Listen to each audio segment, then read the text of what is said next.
باشێت بەرنمەیەکە لە بەشی کوردی دەنجی ئەمریکا لە واشنگتن و ڕاستەوخۆ بڵاو دەبێتەوە.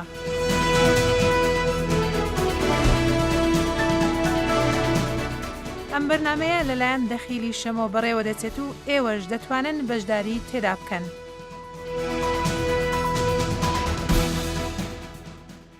بە جوانترین سڵاوم کاتتان بەخێر بینەرانی بەڕێزی بەرنمەی بەشی کوردی دەنجی ئەمریکا. ئەم بەرنمەیەکی ڕادیۆییە و هاوکارم دەخیلی شەمۆ لە پشودانە من محتەبە شێروانی لە بڕیا و ئەم بەرنمەیە پێشکەش دەکەم. ماوەیەکە قەیرانی نێوان حکوومەتی هەرێم و حکوومەتی ناوەند لە بەغدا قوڵ بۆتەوە، بە تایبەتی پاشەوەی حکوومەتی ناوەند موچەی فەرمانبەرانی حکوومەتی هەرێمی کوردستانی بڕیکە هێندێک دەڵێن وەک کارتی فشار بەکاری دەهێنێت بۆ ئەوەی نەوتی هەرێمی کوردستان داهاتەکەی بچێتە بانکێکی حکوومەت. ئەم کێشەیە تاکەی بەردەوام دەبێت؟ ئایا کێشەکەی بودجەی عێراق شتێکی زیاترە لە ناکۆچیەکانی هەولێر و بەغدا و بۆچی لەم دەمەدا ئەم کێشە وەک دەگوترێت قوڵتر بۆتەوە و چەندین پرسیاری تر وەک ئەوەی کچە ئاکامی بەسەر هەڵبژارنەکانی عێراقە لە کۆتایی مانجی داهاتوو بەڕێوە دەچن دەبێتن. بۆ ئەم مەبەستەش داوامان لە دوو شارەزا کردووە ئەم مەسەلەمان بۆ زیاترشی بکەنەوە بۆمان هاسانتر بکەن تا زیاتر لێ تێبگەین. دوو شارەزا شیروان شەمیرانی شیکەرەوەی سیاسی لە بەغدا و هەروە عەبدولباری زێباری ئەندامی پێشووی پەرلەمانی عێراق و هەروەها سەرۆکی لیستی یەکێتی نیشتیمانی کوردستان لە مووسڵ بۆ هەڵبژارنەکانی پەرلەمانی لەگەڵمان دادەبن. بەڕێز عەبدولباری زێباری ئەم کاتت باش. کاتت باشتر و خۆشتر مەحتەبە خەم. زۆر سپاس دەکەم بەڕێز شیروان شەمیرانی ئەم کاتەی جەنابیشت باش. ئەم کاتەی ئێوە باش مەحتەبەرخەم. بەڵێ بەڕێز شیروان شەمیرانی هەر لە لای جەنابەت دەمێنمەوە. بەڕای جەنابەت ینی خوێندنەوەی جەنابەت لە وەزعەکەتیە بۆ لەو دەمەدا ئەم کێشە هەروادێ قوڵ دەبێتەوە، ینی ئایا تەنها مەسەلەی نەوتە یانیش کەڵەکەبوونەوەی ناکۆچیەکانی ترە نێوان هەرێم و بەغدا کە هەر جارێک شتێک ڕوودەداتن دیسان ئەوە پەنگ دەخواتەوە؟ زۆر سپاسی هەوکاری سەرکیان لە ڕاستیا هەوکارێکم بریتە لە کەڵکی بوون و ئیدارەکردنێکی نێگەتیڤانە و خراپ لە هەرێمی کوردستانەوە بۆ ئەو دۆسیانەی کە هەڵواسراون لە چەند ساڵی ڕابردوو نەگەێنراون لە چارەسەرێکی ڕاستەوخۆ. هۆکاری دوم بریتە لەوەی نوری مالکی لە مەرحەلەیەکی ئەوەیەکەوە خولی سەرۆکایەتی بۆ حکوومەتی بەغدای دووەمی کۆتایی دەوێت جۆرە حاڵەت دروست بکە، فشارێکی سیاسی لەسەر لایەنی کوردی دروست بکات بۆ ئەوەیەوە ئیجباری بکە وەک ڕابردوو ڕێکەوتێکی سیاسی و ئەم دۆسیانەش بە کارتی موساوامە بۆ خولێکی تر. خاڵی سێم بریتە لەوەی کەوا ئێستا کاتی ئەوەیەکە بودجە پێشکەش بکرێ بە پەرلەمان و هەر ساڵێکیش لەم کاتانەیە هەموو جار ئەو گرفتەی لە نێوان هۆکار نەوت لە نێوان بەغدا و هەرێمە دروست بووە. بەڵێ بەڕێز زێباری جەنابەت وەکو یاسا ناسێکیش ئەمانە هەمویان بۆ جەنابەت وابزانام ئاشنایە، دەکرێت باسی ئەوە بکەیت کە ینی حکوومەتی هەرێم چ مافێکی هەیە مەسەلەی فرۆشتنی نەوت بە تایبەتی و بەغدا چ مافێکی، ینی لەسەرەوە دەمێنیتەوە چێ شیکردنەوە دەکاتن لە یاسا ئەوان بە مافی خۆیان دەزانن بەغدا دەڵە دەبی ڕاستە و خۆ پارەکە بدرێتە دەستی ئێماوە بڕێکی ئەو پارەیەش بەشێک بی لەو 70% بودجەی کە ساڵانە دەدرێتە هەرێم. خوێندنەوەی جەنابەت وەکو یاساناس چییە؟ ڕاستیەکەی ئەوەی مؤسساتی حکوومەتی عێراقی دیارە گەر هاتوو هەر بوو چوونەکی جیاواز هەبیت لە خوێندنەوەی دستور یان لە جێبەجێکردنی دستور محکەمەی دستوری وەکو بڵێن بریاردەرە سەبارەت یەکلاینی ئەو کێشەکانی لەبینی هەر پارێزگایەکیان هەرێم و لەگەر حکوومەتی فدرال حتا مەسائل ناوەزارەتەکە بەخۆیشەوە. بەڵام کێشەکە لەوەیدایە چەند باوەری ئەو لاینی سیاسی بە محکەمەی اتحادی مایە، ئایا ئەو محکەمەی توانسی بێلایەنی خۆی بپارێزێت؟ گومان زۆرە لەسەر ئەوەی لەبەرەوەی زۆر خەڵک لە محکەمەی اتحادی لێ چارەسەرکردنی ئەو کێشەنە. بەڵام پێم بەڕای خۆم مەفروضە کورد هەتا ئێستا یەک دوو جارە کێشیان بردبووە لە محکەمەی اتحادی خاصەتەن سەبارەت بە مەسائلی دیشمادە 140 مەسائلی بودجێ پێشمەرگە ئەو مەسائل نیست، بەڵام دیارە کورد هەتا ئێستا ئەو ئسمام و ئەو ئێرادەی نەبووە کە بیشتە محکەمەی اتحادی لەوێ بریارێک بەدەست بینیت کە بەڕاستی حکوومەتی فدرال بە یعنی حدی ئەقل بە ناحەق ببینیت. بەڵێ بەڕێشمرانی جەنابەت لەو بارەیەوە چ دەفەرمووی؟ کوردەکان بۆ نابردوگە ڕێگە چارەیەکە بیبی باتە محکەمەی اتحادی بۆ وایان نەکردووە؟ یەکەم بنسبەت مافەکانەوە خۆی دوو مادەهەیە لە دەستوری عراقی 111 و 112 پەیوەندیان بەوە هەیە لە مادەی 112 بەم شێوەیەکەوە حکوومەتی ناوەند لەگەڵ ئەو کەلیمەی لەگەڵ لە سوورە دەڵێت مع لەگەڵ حکوومەتەکانی هەرێمیان ئەو پارێزگانێکەوە بەرهەمە هێن و هێشتا نەبوون هەرێم وەک بەسڕە یان مووسڵیان سەلاحەدین ئەوانە بەیەکەوە ئیدارەی ئەو کێڵگەنەوتیانە ئەکەن ئەم کەلیمەی لەگەڵا ئەم بەیەکەوە ئەمە خۆی بۆ خۆی مافێکی دەستوریە کەوا چ بەغدا چ هەرێمی کوردستان هەردووکیان هاوبەش و هاوکار بن لە ئیدارەکردنی ئەو کێڵگەنەوتیانی گرفتەکە لێرەدانە گرفتەکە لە تەفاسیلەکەیە چۆن ئەو مافە جێبەجێ بکرێ و بەرجەستە بکرێ لە ئەرزی واقعامە دیستنەوە چەند جار و تومانە ئەگەڕێنەوە بۆ ئەو یاسای نەوتوغازەیەکەوە لە 2010 تا ئێستا بەهۆی مساومەی سیاسیەوە تێپ نەپەڕیوە لە ناو پەرلەمانی عێراقینا و گرفتە چارەسەرە بوو ئەمە لە یەک دووەم بەنسبەی محکەمە ئیتحادی من وازانم جێگای متمانە نییە یەکەم خلاف نییە لە دەستورەکە مافەدا بە هەردووکیان لە تەفاسیلایە دۆ محکەمەی ئیتحادی جێگای متمانە نییە لەم مەسئلەیە و ڕاستەوخۆیان لە بەرژەوەندی حکوومەتی ناوەند بڕیار ئەدات یان تەماشای ئاراستەی بارودۆخی سیاسی وڵاتەکە بەو ئاراستەیە بڕیارەکانەدا و تەفسیری دەقە دەستوریەکانەکات. بەڵێ بەڕێز زێباری باشە بڕینی موچەی فەرمانبەران ینی چەندە گوشار دەکاتە سەر حکوومەتی هەرێم تا لە بەردانوان درنجش بکاتن ینی خۆتۆ ناتەوێتن فەرمانبەری ناڕازی تەویتن ماگونی وەکە زیاترە موچەی زۆریان نەدراوە. بەڵێ ڕاستە حکوومەتی فیدرال تاکیدەوە هەوڵەدا لەو مەرحەلە هەر شارێکی پێی بکرێ بێختە سەر حکوومەتی کوردستان بەدەستیەوەیە کە قەناعەتیلۆی دروستکە کە ئەو یعنی التزاماتی خۆی دستوری بەپێی تەفسیری خۆیان لەوێ ینی جێبەجێ بکەتەوە لێرە کێشەکە لێرە لەوەیدایە هەتا ئێستا بەڕاستی وەکو بڵێن وضوحی دیار نییە نەنە لای هێستەوە لای حکوومەتی فیدراڵەوە مشکلەکەش لەوەیدا نەبوونی شەفافیت لەو ڕێککەوتنەکانی کە زۆر لەوانە بنودی نهێنیان پێدا بووە مەسەلەن مسألة نفس نازلي نفس دروا حتى عقودين كلا بيش كرايا چونك وزارة حفظة وين لقيش ما نسيها كقانوني نفس غاز يصاي نفس غاز للبرلمان بريوة بشي بلام لبروا اتفاق كرا بين سلوك وزير العراق مالكي لقى حكومة إقليم سيدة دلي أجر أويا درباز نبو هل لا ما في خويتي سياسة خوي نفسي بريوة بلام چند خالي نهيني لوي دايا كيشكرنا حكومة الفيدرال أو شفافية دايا أو كان نهيني ونا حكومة هريمش أو كردية لبنوا تنازعني بشعر أو شتبريوة حتى دا مثلا بني حكومة وخوليسية مش عينيش الزول خالي نهيني تيدا واحتمالات طايشة زول خالنا أشكرانا هنا حكومة بغداديش بالتأكيد أو خالنا يعني يأخذ بكار ديني وقت بشارك لسر حكومتي هريم كتيوا احتمال حكومة ناتواني أو خالنا كنهينينا أشكرات كدو خلقك بلكم نوعا امبارسمنت تكلو درز بشتشوا بموايا مالكي زور بشارة زي أو كارتكاني في شارع بكار ديني دي همو لاني سياسي بطايبت يعني وكمبلين لا سركول لا هريمي كردستان تطبيقك حول ده خوي ديار كأنه أمن صاحب بريارم وأمن لبغداد هو دبي أمن بريار دربم بأنجو دبي أوي بغداد وتاندي بەڵێ جوگرانی بەڕێز جۆتان لە بەرنامەی هەفتانەی ئەم و سیاسەتە ئێستاش تەلەفۆنێک وەردەگرین ئەلبەتە ئێوەش دەتوانن بەشداری لەم بەرنامەی بکەن ڕاستە خۆیە 202 619 30 ئەگەر گرفتیشتان هەیە هیوادارم دەتوانن بە ئیمێڵی بەشی کوردی دەنجی ئەمریکا دواتر بۆمان بنێرن کە هەوڵتانداوە و نەتوانتوانیوە پەیوەندی بە ئێمە بکەن بە هەر حاڵ ئاوارە حەمید ڕۆژنامەوان لەگەڵماندایە فەرموو کاگاوەرە ئەم کاتەی بەڕێستان و گوێگرانی ڤیۆی و هەروەها میوانەکانیش باش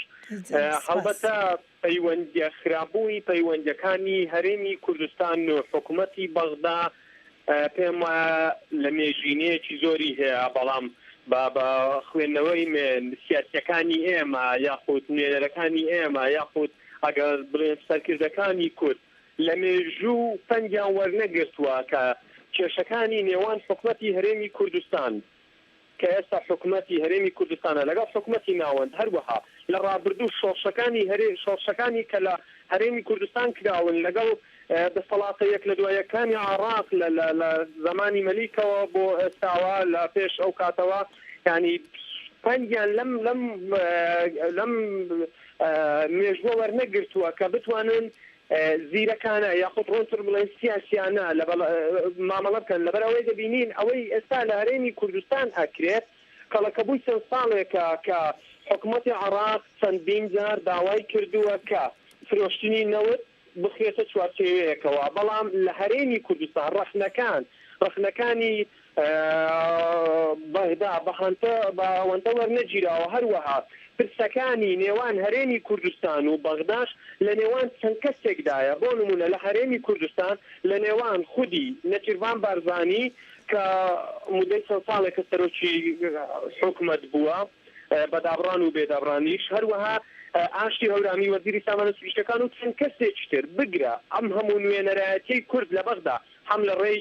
سەمانتاران لە ئەنجومەی نوێنەرانی عراق هەم لە وەزیرەکان هەم لە نوێنەرەتەکانی تر پێم وایە ئەم ترسە بە نیشتیمانی نەکراوە بۆەوە سەرچاوی گرتووە ئەوانیش بەپێی هەردوو لە هەم ماریکی و هەم لە هەرێمی کوردستانیش بە تایبەت پارتی دیموکراتی کوردستان بۆ بەرژەوەندی خۆی بەکارهێنا من پرسیارەکە بۆ میوانە بەڕێزەکان هەر یەکتانیان وەڵامیان داتەوە بە نیشتیمانی نەکردنی پەیوەندیەکانی نێوان هەرێمی کوردستان و بەغدا هۆکاری دروستبوونی ئەم قەیرانانە نین دوو ئایا ناڕوونی لە سیاسەتی نەوتی لە هەرێمی کوردستان وای نەکردووە کە ئەم قەیرانە دروست بێت و مالیچیش بتوانێت کە ئەم هەلە بخۆزێتەوە و بۆ ئەوەی موچەی فەرمانبەران ڕابکرێت و وەک خۆیان وتەنی کە لە کۆبوونەوەیەک مالیچی با وەزیرەکانی وتە بۆ ئەوەی خەڵک لیان هەستێ واتە ئێستاش ئەگەر لە هەرێمی کوردستان بەژێرە ئەو ڕاپرسیانە کە ئاکرێت لە هەرێمی کوردستان زۆرینەی خەڵک ئاگاداری داهات و ئاگاداری سیاسەتی نەوتی هەرێمی کوردستانیە پرسیارەکە بۆ ئاسارە پرسیاری دووەمیان ئایا پێویست ناکات دوای ئەم قەیرانە یاخود کاتی ئەم قەیرانەش یاخود ئەگەر ئەم قەیرانەش چارەسەر بوو لەبەرەوەی تقریبا هەرێمی کوردستان لێ ڕاهاتووە لەگەڵ قەیرانەکان لە حکوومەتی ناوەن پێویست ناکات خودی سیاسەکانی هەرێمی کوردستان ئەوانەی وان لە پرۆوان لە دانوستەکانی نێوان بەغدا و هەرێمی کوردستانەکەن بێن بۆ هاوڵاتیانی خەڵکی کوردستان ڕوونی بکەنەوە کە ئەم نەوتە لە کێوە ڕۆیشتووە چەند ڕۆیشتووە چەندی ماوە بەڵێ زۆر سپاس بەڕێزاوەرە حەمید بەڵێ تێگەیشتین کاک شیروان شەمرانی با بە جەنابتەوە دەست پێ بکەین فەرموو بەڵێ من هەمیشە وتومە هەر لەم ڕادیۆشەوەیەکێ لە هەرە گرفتە هەرە سەرکەکانی هەرێمی کوردستان ئەوەیەکەوە کەیسەکان بە شێوەیەکی حیزبیانە و لە چوارچێوەی چەند کەسەکە ئیدارا کرد بە شێوەیەکی کوردستانیانە ئیدارە ناکرێت نە لە هەولێر نە لە بەغدا پەرلەمانتاران هیچ ڕۆڵێکیان بۆ لە ڕابردوو ئێستاش هەیان لە دروستکردن و چارەسەرکردنی ئەو گرفتانە و نە جەماوەری خەڵکی کوردستانیش ڕۆڵی بووە تەنها چەند کەسێکن من پێم خۆش نییە ئەوە زاراوەی حکوومەتی کوردستان یان خلاف بەنێوان حکوومەتی هەرێم و بەغدا بکرێت چونکە حکوومەتی هەرێمی کوردستان هیچ جۆرە ئاگاداریەکی نییە لەو قەیرانانەی کەوا هەیە بەڵکو تەنها چەند کەسێکن فعلەن کاک مەسعود بارزانی لەگەڵ کاگەشتیر و کاگەشتی هەورامی و عیماد ئەحمەد ئەم 4-5 کەسن کەوا ئاگاداری ئەو مەسئلەیان لەبەرەوە خلافەکە یان حکوومەتی هەرێم ئێستاش کاتێکە کوردەکان بەو شەوەیەکوتی پەرلەمانەکەن تەنها هەڵوێستێکی نیشتیمانیە تەن لەسەر هەڵوێستەکان لەسەر بوون زانیاری و ئاگاداری بوونیان چ لە ڕێکەوتنامەکان چ لە گرفتەکان چ لە گرفتەکان نییە هیچ شتێک نازانن لەبەرەوە کە وەڵامیان ئاراستەکرێت لەلایەن میدیای عەربی وەڵامیان پێ نییە پرسیاریان ئاراستەکرێت بەڵکو بە شێوەیەکی دیبلۆماسیانە خۆیان دەرباز ئەکەن لە وەڵامەکان من بە هەیەک شت هەرحاڵ بڵێم فعلەن بەڵام کاک عەبدولباری خۆشی لێرەیە هەندێک داوانی ئەوێتە سەر چونکە ئەوی لە خولی داهاتوو ئەنداممان بوو و ئەویش بەو شێوەیە لەو کاتە ئەو حاڵەتانە ئەوان لە بەغدا و فشارن بەستادە سەر هەرێم بۆ ئەوەی ئاگاداری ئەو کۆبوون و دانیشتنانە ببوونایە لە نێوان شاندی هەرێمی کوردستان لەگەڵ بەغدای ئەکرا و ئەو گرێبەستانیان مۆڕە کرد. بەڵێ بەرز عەبدولباری زێباری فەرمووتکە بەڵێ ڕاستەکە کێشەکەیەک لە کێشەکانی ئەو قەیرانی کە لەسەر ڕوودەدا لە بینی حکوومەتی فیدراڵ و بەهرێم هەروەها لە کێشەکانی لە ناو هەرێمی کوردستانیش عینی شتمان هەیە هەموو لایە کە لە هاوڵاتی بگرە هەمووی کە هاوڵاتی کە بەرپرسان لایەنی ئۆپۆزیسیۆن لایەنی حتا ئەوانەی بەشدارن لە حکوومەتیش ئەو گلەیان هەیە کە ئەو وەکو بڵێن شەفافیەتی پێویست نییە هەتا حدێک زۆر غموس هەیە لمسائل جرينج خاصة مسائل عقود النفط مسائل هنا الدنيا دروي نفط أو مسائل داهاتي کوردستان بەگشتی هەر شتێکی کە ڕەتی بە وەکو بڵێن داهاتی کوردستان بی غموز زۆر تێدا ئەوەش بوویتە بەشێک لە دروستکردنی قەیرانێک لەناو کوردستانەوە تاکید هەموو کەس لەوەی گلەی هەیە بە قەناعەتم حکوومەتی هەرێمیش احتیمالە هەر زۆربەی بەشەکانیان هیچ بە حدێک احتیمال هەیە هیچ معلوماتیان لەسەرنا ئەوانەی زۆر هەبێ احتیمالە معلوماتشی ئەو هەندە هەبێت کە لە ڕێگەیاندنی وەرگرتبی بەڵێ ئەوە کێشەی گەورەیە مەفروضە چارەسەر بکرێ چونکە هەتا ئەوە چارەسەر نەکرێ یەک ماڵی کوردستان بەڕاستی ئەو هەندە ئاسان نابێت بخرێتەوە ئەگەر ئێمەش یەک ماڵی کوردستان یەک ڕێز نەخینە پێکەوە دروست نەکەینەوە بەڕاستی ئەو قەیرانی بەغدا ڕۆژ بە ڕۆژ زیاتر هەرچی کوردستانیش بەغدا بە حەقتر وردە دەگەنا و قەناعەتە کە بەغدا حەقترە لەو نیقاشاتانە مەترسیش لەوەیدایە. بەڵێ جۆگرانی بەڕێز جۆتان لە بەرنامەی ئەم و سیاسەتە و ئێرە واشنگتنە دەنجی ئەمریکا بەشی کوردی ڕوودا هەولێر پایتەختی هەرێمی کوردستانی عێراق دەکەین ڕۆژنامەوان ئارام سەردار لەگەڵمانە کاگاران فەرموو. ئەم کاتەی بیسەرانیش باش لەبارەی کێشەکانی نێوان ئێستای هەرێمی کوردستان و حکوومەتی عێراقی فیدراڵ من ڕۆژنامەنووسێک پێم وایە کە ئەو کێشانە بۆ چەند هۆکارێک دەگەڕێتەوە کە تاوەکو ئێستا چارەسەر نەکرا و ماوەی چەند ساڵێکە بگرە پێشتریش و بەڵام بەم چەند ساڵی دوایی کە کێشەکان قوڵتر بوونەتەوە بەردەوامیان هەیە بۆ چەند هۆکارێکی دەگەڕێنەوە یەکێک لەو هۆکارانە ئەوەیە پێم وایە بە مؤسسات نەکردنی پەیوەندیەکانی نێوان هەرێمی کوردستان و بەغدا و هەرێمی کوردستان و وڵاتانی تەنانەت چونکە ئەوەی دەبینین کە ئەو وەفتانێکە لە هەولێرەوە دەچنە بەغدا تەنها لە چەند کەسایەتێک و یاخود لە پارتێکی دیاریکراو پێکدەن بە مؤسساتی نییە زیاتر ئەوەی کە خەڵک تێبینی دەکاوە ئەوەی ڕۆشنبیران و چاڵاکوانان تێبینی دەکەن پەیوەندیەکان زیاتر لە ئاستی حزبی خۆی بینێتەوە نەک پەیوەندی لە نێوان حکوومەتی هەرێم و حکوومەتی بەغدادا چونکە وەفدانە تەنها مۆرچی حزبایەتیان پێوە دیارە و قۆڕفکاری لە وەفدەکانیشەوە پێوە دیارە کە دانیشتن لەگەڵ حکوومەتی بەغدادا دەکەن هەروەها هۆکارێکی تریش ئەوەیە زۆر بە کورتی تکایە کاگارە کاتمانەوەندە نەماوە ئەگەر پرسیارێک ماوەی بەرد بەکاربوونی سەرۆکی حکوومەتی کابینە هەفتەم بەڕێز نێچیروان بارزانی بەڵێنەوەی دەکا پەیوەندیەکان بە مؤسساتی دەکات و لیژنەیەکی تایبەتی دانوستکار دادنێت بەڵام تاوەکو ئێستا و لیژنەیە نەمەزراوە بۆیە پێم وایە ئەمە هۆکارەکەوە شەفاف نەبوونی پرسی نەوتیش بۆ هاوڵاتیانی هەرێمی کوردستان ئەمە یەکێکە لەو هۆکارانێک کە تاوەکو ئێستا هاوڵاتیانی هەرێمی کوردستان نازانن ئەم پرسە چۆن کراوە. بەڵێ بەڕێز شیروان شەمیرانی ئایا شتێکت هەیە زیادکەی لەسەر مەسەلەیەوەیە هێندێکیش پرسیار دەکەن کە ئایا ئەم نێوان ناخۆشیەی هەرێم و بەغدا نەبووتە هۆیەوەی کە لاوازی حکوومەتی هەرێمیش دەربسێتن؟ خۆی حکوومەتی هەرێم هەر لە سەرتاوە بە شێوەیەکی لاواز بەڕێوەبەر بووە و ئیدارەی ئەم دۆسیانەی کردووە سەر تاپا و بۆیە بە شێوەیەکی لاواز ئیدارەی کردووە هەتا ئێستا ئێمە لەم قەیراناین دوای ئەوەندە ساڵ تا ئێستا تازە ئێمە ئەگەینە ئەوەی کەوا لەنایەن بەغداوە موچەی فەرمانبەرانی هەرێمی کوردستان ببڕێت لە کاتێکدا پێش ڕوخانی سەدام حوسێن لە 1970 نەبوو هاوکاری هیچ کەسێک نەبوو تەنها بە گومورگی ئیبراهیم خەلیل و هەندێک گومورگی داخلی و باشماق و پێنجۆن و ئەمانە موچەی کۆی فەرمانبەرانی هەرێمی کوردستان سەرف ئەکرا بە بێ پشت بەستن بە بەغدا و بێ ئەوەی نەوتیشمان هەبێ و نەوتیش بفرۆشین ئەمە خۆی بۆ خۆی جێگای ئەوەیەکەوە بپرسێت من ئەلێرە ڕخنەیەکی زۆر سەرکیانە ئەگرم ئەویش بەداخەوەکەوە ئێمە تا ئێستا دەستورمان نییە وەک چوارچەوەیەکی دەستوری یاسایی و پەرلەمانیش تووشی ئفلیج بووە ئەگینە ئەم مەرحەلەی لە پرسینەوە لێ پێچینەوەیە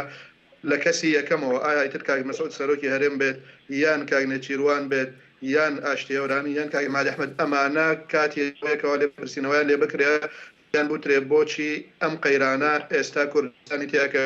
ئایا تاوانەکەی یان تاوانەکە هی ئەویتر ئەوە گرفتی منە لە عرفی دیموکراسیا لە کاتێکا قەیرانە ڕوئەکاتە دەستگایەک لە دەستگاکان بە هەر شێوەیەک بێ ئەنجامەکەی و تۆ هەر ڕۆڵێکت هەبێتایە بە سلبی یان بە ئیجابی پێویست بەوە ئەکەکەوە تۆ بێتە پەرلەمان لێ پرسینەوە لێ پێچینەوە لێ بکرێ ئێستا ئەو حاڵەتە لە کوردستانە نییە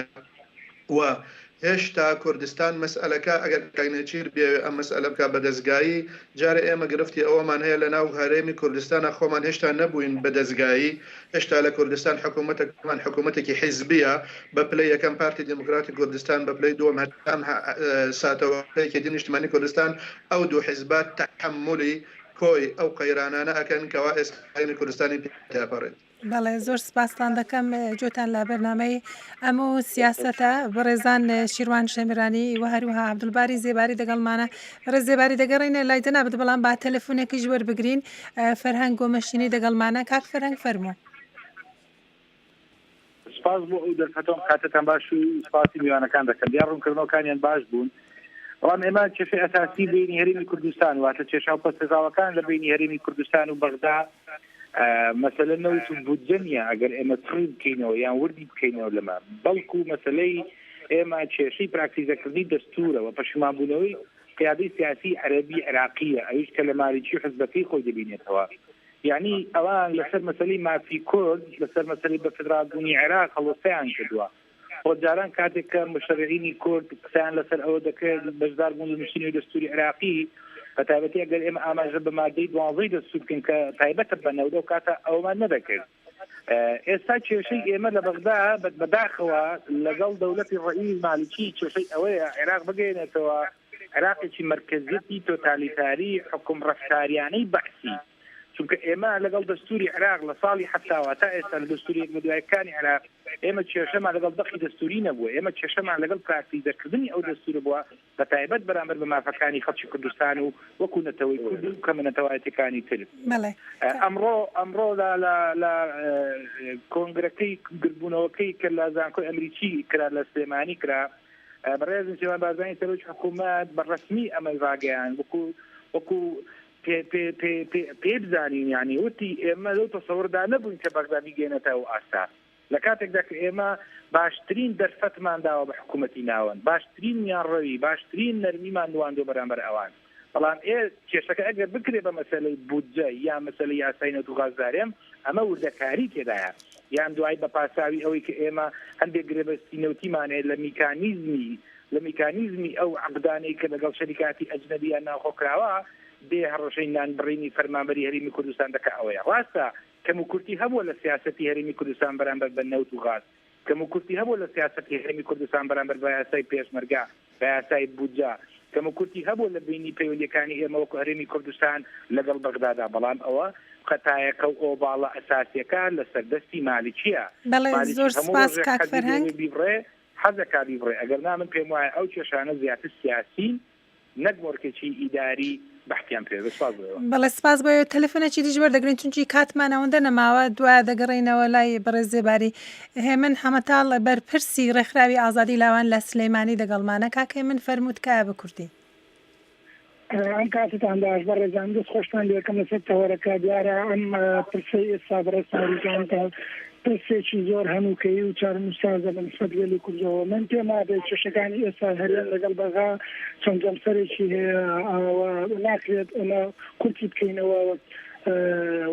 لە یەک نقاتا کورتی بکەینەوە بڵێن ئەمە کێشە هەرێمە لەگەڵ بەغا دیارە کۆمەڵە کێشەیە پەسەرانانە بۆ لە ماوە ڕابردوو لەگەڵ بەغا لە کێشەی پێشمەرگا لە کێشەی سامانی سروشتی لە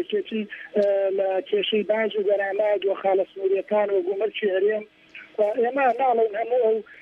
سیاستانەی هەرێم فەشل لێناوە لە بەغا بەڵام دەکرێت بڵێن دەکرا سیاستێکی ڕوونتر شەفافتر وازەحتر لەگەڵ بەغا ئەنجام بگرایە و ئێستا هەرێمی کوردستان ناتوانێت سیاستێکی جوان بکار لەگەڵ بەغا لەبەر ئەوەی کاریگەری هەندێک لە دەوڵەتانی دراوسی وەکو تورکیا بە نمونەیەکی زیندوو بینەوە و تورکیاش هەمان ئاشناین بە سیاسەتی تورکیا لەگەڵ بەغا ئەمانە سیاسەتێکی جیاوازی تا ڕادێک بشبەیەکیانەیە و هەرێمیش و ئەو دەسەڵاتی لە هەرێمی کوردستان ئێستا بەدەست پارتی دیموکراتەوە و زۆرینەیە و حکومڕانی یەکەمی هەرێمی کوردستانە ئەما پەیوەندیەکی زۆر دیپلۆماسی و پەیوەندیەکی زۆر نزیکەیە لەگەڵیانە و هەرێم لە هەندێک حاڵەتا پرسی لە بەغا نەکردووە لەگەڵ تورکیا هەندێک کێشەی کورد و هەندێک پرۆتۆکۆلاتی واژۆ کردووە و ئەمانە کاریگەریەکی نەگەتیڤە بۆ پێم وایە لەسەر وەزعی ئێستای کوردستان و دەرەنجامی بەشێک لە دەرەنجامانەی کە ئێستا مالیکی دەبینی ئەنجامی زیابەرەن بە هەرێمی کوردستان لە بڕینی بودجە و نوێناردنی و دواخستنی و حتا دوای کێشەکانی تری لەو خاڵەدا بەڵێ کاک هێمن تکایە و خاڵی تر زۆر جۆرە ئێمە دەتوانین بڵێن بەڕاستی خیابی سەرۆک کۆماری عێراق بەڕێز جەلال تاالبانی کاریگەریەکی ڕاستەوخۆی هەبووە لەسەر تێکچوونی پەیوەندیەکانی هەرێم و بەغا و ئەمەش وای کردو ئەو کێشانە ببن بەس نەگات ئێمە پێمان وایە نوێنەرەکانی کورد لە بەغا هێشتا نەیانتوانی و متمانەی ڕاستەقینەی خەڵک بن و داکۆکیسارێکی ڕاستەقینە و سەرسەختی ناوچەکانی کورد بن و ئەو پەیوەندە دیپلۆماسی و ئەو پەیوەندیانەی کە هەیە لە ئێستادا لە ئاسێکی پێویستانین و مالیکی خاڵێکی تری زۆر بەهێزی بڕینی بەشەدەجێ هەرێمی کوردستان وەکو کارتی فشار وەکو بەدەستێنانی هەست و دەرونی لایەنی عەرەبی شیعی سونی ڕائکێشێت لە کوردستان وەکو کارتی فشار بۆ انتخابات. بەڵێ کاکێ من بەداخەوە لەوە زیاتر ماوەمان نەماوە داوای لێبرن لێ دەکەم قسەکانت پێ دەبڕم زۆر سپاس دەکەم. بەڵێ سپاس دەکەم ڕوودا بەڕێز زێباری دەکەین بەرەس عەبدولباری زێباری دیارە تێبینەکانی کاکێ من هەروەها فەرهەنگمان جۆ لێبوو. بەڕای جەنابەت لە کۆتایی ئایا بە تایبەتی پێش هەڵبژاردنەکانی عێراق چاوەڕێ دەکەی کە حکوومەتی مالکی تۆزە لە بەردانواندن نیشاندا پێم خۆش بوو گوتەی دوایی زیاتری جەنابەت بێ فەرمەوە. زۆر سپاس بەڕاستی ئەوەی وەکو ئیشارەت برادەران ئیشارەت پێدا گلەی و گازندەی ئەوڕۆ بە قەناعەتی میشان و گەیشت لەو مەرحەلە پێپەڕێ ئێمە دەبێت تەماشای چارەسەرەکە بکەین چارەسەرەک و چارەسەر بکەین بەغدا هەوڵەدا بە هەموو شێوەیەک هەموو شت بەلای خۆی بە پێ بریارەکانی سیاسیکە خۆ دەدەن. ئێمە لێرە دوو بەشی ئەساسیمانە کە ئیشی لەسەر کەسرێمی کوردستان یەکیان بەشی دروستکردنی ناوماڵی کوردی ئەوە یەکیانە دوێم بەشی پەیوەندیەکانی هەرێم لەگەل دەرەوە بە تایبەت لایەنەکانی کە وەکو بڵێن ڕاستەخۆ تەسیریان زۆر هەبی لەسەر حکوومەتی فیدرالی عێراق ئەوەی ناوخۆ بەسەراحەت و وەکۆم و برادەرەکان ئیشارەتیان پێدا دەبی ئەو ئەگەدەتەوەی یەکرێزی ماڵ کوردی دروست بکە بە سلوگن و شعارات و شتیوە ناکرێ ئەوە دەکرێت بە بەرنامەشی ڕێک و پێ کە بە سەراحەت قسە بکردن ئەو خاڵەکانی نهێنی ڕێککەوتنەکان مەسائلی ناف مەسائلی عقود مەسائلی فروشتن مەسائلی هەموو مەسائلی مادی حتا مەسائلێک سیاسی حتا ئەو کرایمەکانی کە دەکرێت بە ئەندامی یعنی بەدێژی ڕۆژنامە نووس و ئەو شتانە هەمووی کە ژن و ئەوە دروست دەکە شتەکە قەناعەت بۆ ملت دروست ببی کە ئیستا حکوومەتی هەرێمی کوردستان گرنگی دەدەتە ڕای هاوڵاتیانی کوردستان لێرە پێوە هەموو شەفافە دەبی ئەوە یەکبێزی ماڵی کورد دروست دەکە کاوتۆوی یەکبێزیە دروستت کرد دەبتە گەورەترین فشار لەسەر بەغدا ئەو کاتە ئەتوانێت قسە لەگەل ئەمریکا بکە لەگەل دەوڵەتەکانی بکە ئیران و تورکیا بەڕاستیمە بە حەدی ئەقل بەشێکی لە کوردستان زۆر ئومێد پێخۆش بوو کە تورکیا ئیترتەوە هەموو دەرگەکان دەکەێتەوە ئێمە دیتمان کە احتمالە بە یەک تەسریح ئەمریکی تورکیا هەموو دەرگەکانی قوفلەکانی نەستەکەی گرت و یەک بەرمی هەساینە نەفرۆشوە پشتگیری دیموکراسیت بکەین کە بتوانین ئەمریکا پشتمان بگریت و بتوانین جگەر خۆمە بکەینەوە بکتە فشارێک لەسەر بەغدا. بەڵێ کاک شیروان جەنابەت زۆر بەخێرە 10 سانیەت هەیە دواوتت. یەکەم بە هیچ شێوەیەک ناکرێت تاییدی مالکی بکرێت و بڵێ لەسەر حەقا لە بڕینی موچەی فەرمانبەرانی هەرێم بەڵام هەموو تاوانەکە بکرێتە سەرشانی مالکی ئەوە هەڵەیە و ناواقعەیە و شتیوان نابێ دەسەڵاتداران هەرێمی کوردستان زۆر ڕۆچوون لە دروستکردنی ئەم قەیرانێکەوە هەیە و ئەوانیش تاوانی خۆیانیان هەیە و دەبێ ئەوانیش لە پرسیینەوەیان لێ بکرێت نەک تەنها مالکی. شیروان شەمیرانی شیکاری سیاسی لە بەغداوە هەروەها عەبدولباری زێباری ئەندامی پێشووی پەرلەمانی عێراق و ئێستا سەرۆکی لیستی یەکێتی نیشتیمانی لە مووسڵ بۆ هەڵبژاردنەکانی عێراق سپاستان دەکەم. سپاس بێوەش.